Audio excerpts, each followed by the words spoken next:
मध्य प्रदेश के नेता प्रतिपक्ष उमर सिंगार ने आज इंदौर प्रेस क्लब में मीडिया से बातचीत के दौरान राज्य सरकार पर कई गंभीर आरोप लगाए और हाल ही में इंदौर के राजवाड़ा में आयोजित कैबिनेट बैठक पर भी तीखे सवाल खड़े किए।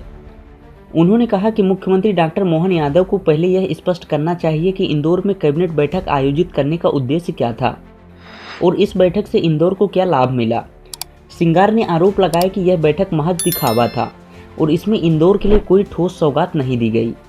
साथ ही राजवाड़ा बैठक को लेकर उन्होंने अपव्यय का आरोप लगाते हुए कहा कि जनता के पैसे का दुरुपयोग कर केवल प्रचार की राजनीति की जा रही है।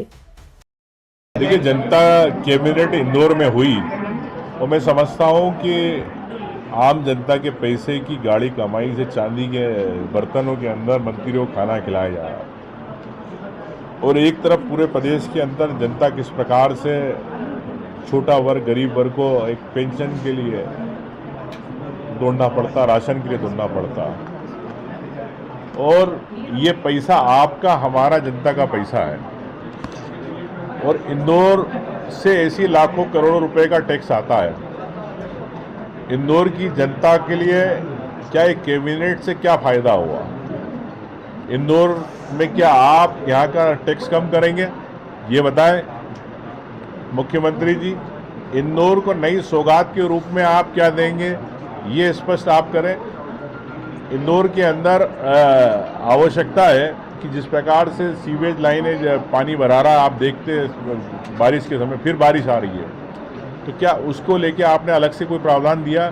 ना बजट में दिया, ना आपने कोई घोषणा करी। तो मैं समझता हूँ कि इंदौर के साथ हमेशा भेदभाव करते हैं। इंदौर से आप उम्मीद तो रखते हैं, लेकिन इंदौर की जनता के लिए आपको यहाँ जिस प्रकार से कॉलोनी को लेके बैकडोर से परमिशनें दी जा रही है, प्लानिंग नहीं है, अभी तक मास्टर प्लान यहाँ पर नहीं डिक्लेयर हुआ। तो क्यों नहीं डिक्लेयर हुआ? आपको पीछे से परमिशन देना है छोटे छोटे बिल्डरों को जो, और आपको पीछे से आपको लाके पैसे दे रहे हैं। तो मैं समझता हूँ कि इंदौर की जनता को एक आबोहवा भी खुली चाहिए, पर्यावरण की दृष्टि से भी होना चाहिए और तत्काल इंदौर की जनता को मास्टर प्लान मिलना चाहिए ताकि बड़े गार्डन भी मिले, अच्छी सड़कें भी मिले। ये मैं कहना चाहता हूँ, लेकिन मुख्यमंत्री जी इस पर चुप है।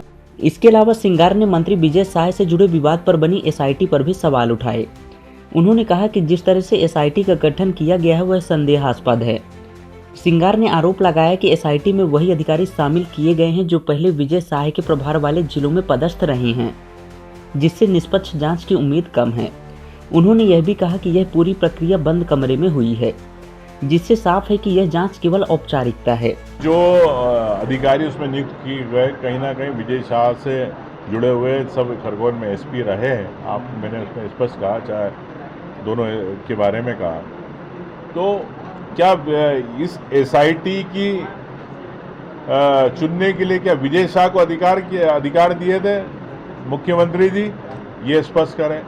और खुलेआम आप सर्वोच्च न्यायालय का अपमान कर रहे हैं मुख्यमंत्री जी। मैं समझता हूँ कि इस पर स्पष्ट होना चाहिए कि जिसने एसआईटी बनाई है वो विजय शाह को बंद कमरे में बिठा के एसआईटी का गठन किया। इससे न्याय नहीं मिलेगा। ना सेना का अपमान जो किया है विजय शाह ने, ना उसका न्याय मिलेगा, ना महिला के अपमान का न्याय मिलेगा। सीधे सीधे भारतीय जनता पार्टी विजय शाह को बचाना चाहती है। इसके साथ ही सिंगार ने भोपाल और इंदौर के मेट्रो प्रोजेक्ट को लेकर भी सरकार की नीयत पर सवाल उठाए। उन्होंने आरोप लगाया कि इन परियोजनाओं के टेंडर तुर्की की एक कंपनी को ऑफसेट प्राइस से कम में दिए गए, जबकि यह वही देश है जिसने हाल ही में पाकिस्तान को भारत विरोधी हथियार सप्लाई किए थे। उन्होंने मुख्यमंत्री से मांग की है कि यह ठेका तत्काल निरस्त किया जाए। मैंने कहा आपसे 230 करोड़ का ठेका था और 186 करोड़ में दिया है, तो सरकार ने अपने न्यूनतम ऑफसेट प्राइस से क्यों दिया? मतलब किसी को लाभ पहुंचाने के लिए आप ठेका दे रहे हो।